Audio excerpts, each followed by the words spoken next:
I want to talk about the Super Bowl. As of this moment, I'm recording on Friday night, October 22nd. Technically, it's actually Saturday, October 23rd, 2:39 a.m. I guarantee you nothing will change between 2:39 a.m. and when this episode comes out, at minimum.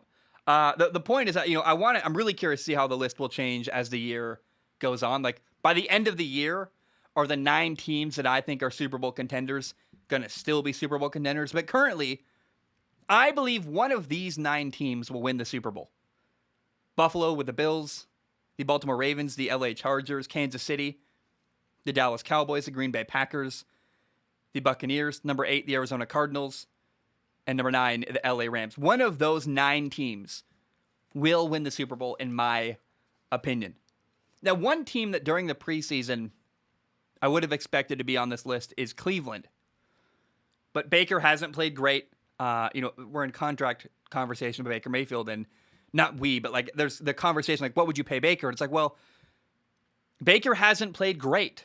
He's played okay. He's done some good stuff, done some bad stuff, and Baker needs to play better for them to be considered a Super Bowl contender, in my opinion. And also, they're injured. Like the advantage the Browns have is they've got a great roster. Well, the great roster doesn't matter if all those guys are injured and your quarterback isn't playing great. So right now, there's too many better teams with fewer problems and a better quarterback than Cleveland. So that's why I do not have Cleveland as a Super Bowl contender right now. I also expected the Colts and the Patriots to be in the conversation. Currently, they're both 2-4. We'll see if, like, the year isn't over. We're only 6 games in. Certainly, like, New England could go on a run. Maybe like, suddenly a switch flips and Mac Jones is amazing, has no more mistakes, and the defense plays lights out. Like, I don't want to count out New England and Indianapolis just yet. Like, Indy's getting more healthy, kind of. I don't know. I really think that the future is bright for Indy and New England, but this year I think I overestimated how good they would be in their first year with new quarterbacks. Now, let's talk about the 9 Super Bowl contenders so far. Number 1, the Cardinals are 6-0, likely to go 7-0 after playing Houston this weekend. That is the J.J. Watt revenge game, him against his former franchise. The quarterback in Arizona, Kyler Murray, is the MVP frontrunner. He's fantastic, and they've got so many weapons on offense, including arguably the best receiver in the NFL, DeAndre Hopkins. So Arizona they have yet to slip up, and I guess they technically won a game because someone missed a field goal. Was it Minnesota, I believe? Someone can correct me there if I'm wrong. Don't bet on that, but it's not quite right to say that they haven't slipped up at all. They almost lost one game, but 7-0 is a big deal, and Arizona, they'll come back down to earth. They're not going to go undefeated this year, but definitely Arizona is a Super Bowl contender and should be one of the top frontrunners right now. Tampa's 5-1. The Buccaneers' weakness is their injuries in the secondary. Like, the injuries in the secondary right now for Tampa it's hurting them, and they're giving up too many yards, and I worry when they play a better team. Like, if the injuries persist and they play a team like Arizona in the playoffs, they're going to get annihilated. So, aside from that, though, Tampa might be the most, aside from a major glaring flaw, their secondary, Tampa might be the most complete football team in the NFL. They've got a shot to win back-to-back titles with Tom Brady. They do everything well. Again, the secondary is a problem, but Tampa's definitely a Super Bowl contender. They will be in the conversation come the end of the year. I have no doubt about that. The Baltimore Ravens are 5-1, and I remember when injuries kept piling up earlier this year. Their offensive tackle just got injured out for the year. So, but I remember during the preseason, like, their running back room got eviscerated. And I'm like, man, I'm getting more and more worried about this Ravens team. Well, their quarterback, Lamar Jackson, said, nah, no worry. It's all good. I'm gonna just glue everything together myself and fix it. He gets better and better as the year goes on, and the Ravens are 5-1. They smashed. I still haven't watched I'm watching that tomorrow morning, probably right after. I feel like every episode I say I'm going to watch the Chargers-Ravens game right after this, but I really am planning to watch that because whether I record about it or not, I really need to have some understanding of how did Baltimore destroy the Chargers. That's a surprising win to me still. I want to watch that game, but the Ravens are definitely a Super Bowl contender. Now, the LA Rams are 5-1. They traded for quarterback Matthew Stafford this offseason. Is he the best quarterback in the NFL? No. There definitely are a couple guys who are better than, a couple guys that are better than Stafford right now. But Stafford is a huge upgrade, undoubtedly, over the former quarterback in LA, Jared Goff, and he's making a big impact. There are there's some mistakes that Matthew Stafford has made, but he also has done some stuff that Jared Goff would never do. And Matthew Stafford, the new quarterback, paired up with their head coach Sean McVay, has been a huge home run together in Los Angeles. Okay, how about, let's see. Dallas is 5-1, and I was really, really wrong about them during the NFL preseason. I need to do a topic about that and really break down, like, not only that I was wrong, but why and what happened that made me wrong so far this year. There's a bunch of good pieces around Dak Prescott, the Cowboys quarterback. He is so much better. Like, Dak was always good. He's been, like, top 5 great in the NFL this year. He got way better, in my opinion, this offseason. And, man, Dallas is not a Super Bowl frontrunner. Like, they're not the number 1 team in the NFL, but they're definitely a Super Bowl contender. And this is a Dallas team that, I mean, they've got a great offense. They've got their offensive line needs to stay healthy. They got an older offensive line. That concerns me. But like that, every team you can say, I guess. I mean, that's one of my criticisms of Dallas was like, I'm worried about injuries. Well, basically every team in the NFL, you could say, what if they get hurt? So that's maybe a weak criticism or a weak concern with Dallas. But man, Dallas, this is a team that could make a deep playoff run. I have no doubt about it. I watch what they do, and remember, they barely lost to Tampa at the beginning of the year, and I think we would all consider Tampa to be one of the better teams in the league. So I have been monumentally impressed with the Dallas Cowboys. They're 5-1 and for sure a Super Bowl contender. The Bills are 4-2. They lost a close game to Tennessee on Monday Night Football last week. Small details cost them in that game, and I worry that could be a theme we see later in the year. Regardless, though, Buffalo is dangerous. They've got a lot of talent in Buffalo. Their young quarterback, Josh Allen, is so good. Probably him, Justin Herbert, or Lamar Jackson are like the 3 best. Kyler Murray, I guess, man, there's a lot of good young quarterbacks in the NFL, but the point is Josh Allen's amazing and one of the best young quarterbacks in the NFL. And,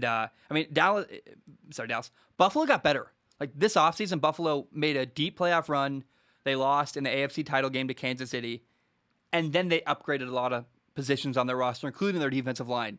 And I love the way they rotate on the defensive line. So they brought in Emmanuel Sanders, who's made a huge impact. Dalton Knox is having a breakout year at tight end. The Bills are 4-2, and they are certainly a Super Bowl contender. The LA Chargers, the other team in LA, they're 4-2. I really want Bills and Chargers, or maybe Chargers and Ravens in the AFC title game. Like some kind of combination of Josh Allen, Justin Herbert, and Lamar Jackson. Two of those 3 playing each other in the AFC title game would be amazing. Like the game to get into the Super Bowl, I'd be like, it's amazing football. The Chargers are awesome, and we all know Justin Herbert, their quarterback, is insanely good. But I don't know if it's a surprise. It is a surprise. I didn't know what to expect from Brandon Staley. He's a rookie head coach. The rookie head coach in LA, Brandon Staley, seems like already a massively good hire. I like him. He seems like a great dude, like the way he delivers messages. He also is fantastic at in-game decision-making, when to go for it on 4th down, when to punt, when to kick a field goal, that kind of stuff, when to throw a challenge flag. The players like him. Like, Brandon Staley is the story of the year so far for the Chargers, and he is a big part of why they have a chance to win a Super Bowl this year. Now, don't forget about Green Bay. Green Bay is 5-1. They can beat anybody. This could be Aaron Rodgers' final year as the quarterback there with the Packers. It's hard to know. If it is the final year for Aaron Rodgers, he is going out in style. He's fantastic. And the Packers basically do everything well. Now, the one thing I want to say is, and this is maybe it's silly to talk about because I don't think it's going to happen, but it's still a fun thought.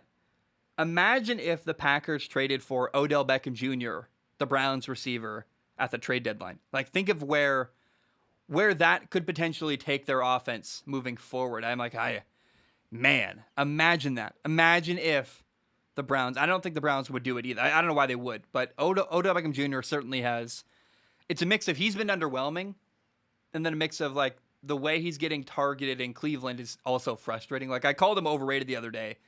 Part of that, though, is that so he's not making the most of the opportunities he's getting, I believe. But he's also not getting very many opportunities. Like, when you get 4 balls thrown to you all game and you miss one in a key situation, I'm like, well, why didn't you launch it deep to him like way more throughout the entire game? So my weird hypothetical fun thought is, imagine if the Packers, who will not make this trade. I don't think they have the gumption to make that happen. But imagine, gumption, that's a big throwback word. Imagine if the Packers traded for Odell Beckham Jr. How fun that would be. Someone open up Madden and make that happen. That'd be a really fun roster to play with. So anyway, fun idea there. How about Kansas City? They're the final team that I believe of the 9 that has a legitimate shot to win a Super Bowl this year so far through 6 weeks of NFL football. Kansas City is 3-3. They're probably not going to win their division. I think they're a wild card team. I think LA, the Chargers, win the AFC West, and then KC gets in as a wild card football team. They still have Tyreek Hill and receiver Travis Kelce at tight end, and then Patrick Mahomes, of course, at quarterback. And I ask you this. Everyone talks about how, Kansas City's down. Woo. Okay, well, let me ask you this one question. If they make the playoffs as a wild card team, do you want to play Kansas City in the playoffs? If I don't have a favorite team, but if I did, there's no way I would want to play Kansas City. I'm like, can I have Tennessee? Can I have somebody else? Don't count out Kansas City just yet. Mahomes has a couple extra interceptions so far this year. Okay, I'm not too worried about it. He's trying to do a bit too much. I think part of that's because he can sense, hey, this team is not as good as the last couple of years. He's trying to do too much, trying to make every play into a big home run. But also, like, the nuanced answer to that is it's not just that he's trying to do too much. It's also that's just his style. Patrick Mahomes is Brett Favre. Like, you got to look at him that way. And I think it's a mistake for anyone to criticize Mahomes for taking risks or being creative. Let the guy do his thing. It's good for football, and it's not like he can't win. We all know he can, so I just would relax on the panic button or the concern in Kansas City, like, oh no, Patrick Mahomes. And I think in Kansas City they're probably not panicking. Nationally, you see people criticizing Mahomes heavily. And I'm like, well, come on, guys. Like, let's slow down a little bit. It's not like he's been horrible. He's got a couple bad interceptions. Did you ever watch Brett Favre play football? Also coached by Andy Reid, the current Chiefs head coach. So, like, it's there's a big connection between Brett Favre and Mahomes and Andy Reid there. Also, like, again, I just encourage you, like, you have to let the guy take risks. Sometimes they don't work out. Sometimes they do and you win a Super Bowl. So, like, come on, calm down on the Patrick Mahomes concern. Anyway, those are the 9 teams that I believe have a legitimate shot to win the Super Bowl. Kansas City, the LA Chargers, Green Bay, the Dallas Cowboys, the Buffalo Bills, the Arizona Cardinals, the Tampa Bay Buccaneers, the Baltimore Ravens, and, of course, the LA Rams. Those are the 9 teams that I believe have a legitimate shot to win a Super Bowl. One of those 9 teams, in my opinion, is going to win the NFL title when it's all said and done at the end of this year. I believe February 2022.